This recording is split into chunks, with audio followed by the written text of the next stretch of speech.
नमस्कार मित्रांनो, तर आपण उभे आहो RVSM 1135च्या प्लॉटमध्ये। तर या प्लॉटला आज रोजी झाले साधारण 75 दिवसाचा प्लॉट आहे आणि याची लागवडीची जी पद्धत आहे ती आपण घेतलेली आहे 4 फुटाचा व्हिडिओ 3 लाईनी। हा आपण जे आहे ही बटे शेतामध्ये जे की आपण सांगितलं होतं की आपल्या या क्षेत्राला लागून आपलं घरचं शेत आहे आणि हे आपलं बटे शेतामध्ये 5 एकरचं याच्यावर आपण RVSM 1135 याची आपण व्हेरायटी ही लागवड केली आहे। ही बियाणं आपल्या मागच्या वर्षीचं घरचंच बियाणं आहे। तर प्लॉट बघू शकता, पहिला एक प्लॉट दाखव, एक समान प्लॉट त्या ठिकाणी तुम्हाला दिसेल बघा। आणि याच्यामध्ये आपण मागच्या वर्षी जसं सांगितलं होतं की येलो मोजॅकचं एकही झाड तुम्हाला शोधून सापडणार नाही, तर यावर्षी सुद्धा सोयाबीनचं एकही झाड येलो मोजॅक, आकस्मिक मर, चारकोल रॉट याचं जे म्हणतो आपण एकही झाड तुम्हाला शोधून सुद्धा सापडणार नाही।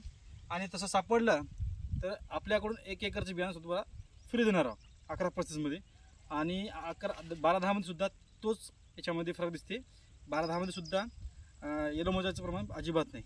बरेच पांढऱ्या फुलाच्या सोयाबीनवर येलो मोजॅकचा अटॅक नाही आहे। तर याच्यामध्ये अंतर कसं किती घेतलं तर याच्यामध्ये सर्व झिकझॅक आहे। जसं आपण मागच्या वर्षी 2 एकरमध्ये प्रयोग केला होता 3 मशीनचा 5.5 इंच, 6.5 इंच आणि 7 इंच अशा याच्यामध्ये सुद्धा वेगवेगळ्या अंतराने याच्यामध्ये टोकन केलेली आहे। तर सध्याची कंडिशन तुम्ही बघू शकता, लाग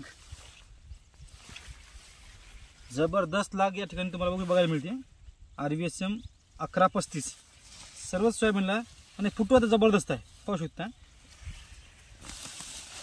1135चा फुटवा बघू शकता मित्रांनो तुम्ही, शेंगाचं प्रमाण वगैरे बघू शकता, जवळजवळ फुटवे राहतात, जबरदस्त। नत्राच्या गाठी बघू शकता, बेडवर लावल्यामुळे मुळ्याची संख्या बघू शकता, हे फरक आहे फक्त सरीवरंबा लागवडीच्या मुळे। तर जबरदस्त व्हेरायटी RVSM 1135 ही आहे। मागील वर्षी आपण या व्हेरायटीची साधारण तुम्हाला किती जरी साधं नियोजन केलं याच्यामध्ये तर ही उत्पादन तुम्हाला कमीत कमी 12 क्विंटलपेक्षा कमी देणार नाही। जबरदस्त सोयाबीनचा प्लॉट जे आहे हे या ठिकाणी बसलेला आहे। 12च्या वरच येणार उत्पादन, कारण की याच्यामध्ये शेंगाचं प्रमाण वगैरे भरपूर आहे, झाडा संख्या चांगली आहे, वाढसुद्धा एकदम नियंत्रित आहे। खताचे व्यवस्थापन फक्त याला एकच वेळेस केलेलं आहे आणि फवारण्या झाल्या 3। मधल्या लाईनला सुद्धा जबरदस्त माल तुम्हाला बघायला मिळते। ही मधली लाईन बघू शकता, ही मधली ओळ आहे सेंटर मधली, जबरदस्त माल याला पकडलेला आहे। RVSM 1135 जबरदस्त व्हेरायटी आहे। आणि यावर्षी आपल्या नियोजनानुसार बरेच शेतकऱ्यांनी 1135 किंवा मग पांढऱ्या फुलाचं सोयाबीन व्हेरायटी लावले असतील, त्यांचे सुद्धा सोयाबीन एकदम जबरदस्त आहे। याच्यामध्ये फक्त एक प्रॉब्लेम काय शेतकऱ्यांना आलेला आहे, ते म्हणजे थ्रिप्सचा। थ्रिप्समुळे काय होत आहे तर शेंगा सोयाबीनच्या पानावर जे आहे हे थ्रिप्सनं पूर्ण खाल्ल्यामुळे थोडंसं जे आकुडपणा म्हणतो आपण, जसं आपण कोकडा म्हणतो का, तर तो कोकडा जो आहे ह्या थ्रिप्समुळे या मधल्या मागे जे आहे हे थ्रिप्स जास्त पडल्यामुळे पिकावर थोडासा कोकडल्यासारखा जे आपण म्हणतो हे काही ठिकाणी प्रॉब्लेम त्या ठिकाणी बघायला मिळते। परंतु ज्यांनी नियोजन चांगलं केलं अशा याच्यामध्ये कोकडा म्हणा किंवा मग थ्रिप्सचा अटॅक किंवा मग पांढऱ्या माशीचा अटॅक कमी दिसते ज्यांनी चांगल्या पद्धतीने नियोजन केलं अशांनी। तर याच्यामध्ये वेळोवेळी आपण काळजी घेतो, त्याच्यामुळे आपण असा कोणता प्रॉब्लेम जे आहे हे आपल्या शेतामध्ये अजिबात येत नाही।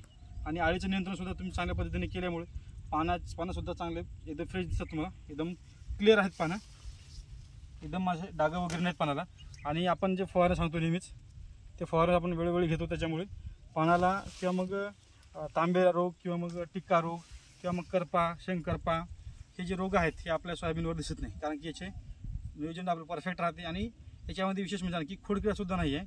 आपण जे फवारणी सांगतो घेण्यासाठी तर ते एकदम तंतोतंत स्वरूपाचे असतात, त्याच्यामुळे आपल्या पिकामध्ये खोडाळीसुद्धा येत नाही, कारण की सुरुवातीचे आपण क्लोरोवायरिफॉस 15 दिवशी तणनाशक, पुन्हा आपली मेन फवारणी 20व्या दिवशी, या 3 फवारण्यामुळे आपल्या पिकामध्ये शक्यतो खोडाळीचा अटॅक अजिबात दिसत नाही।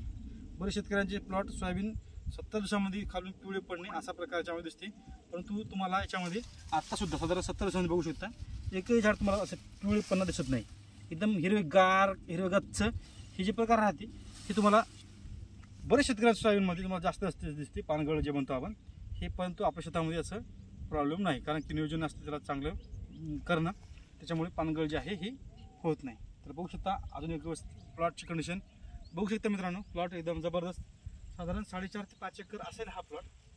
तर हे आपण भटाईमध्ये लावलेलं आहे आणि जबरदस्त सुद्धा आलेला आहे।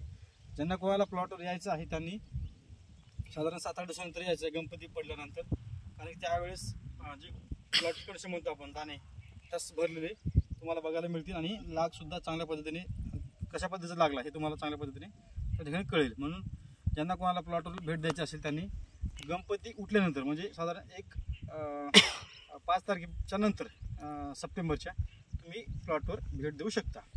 धन्यवाद.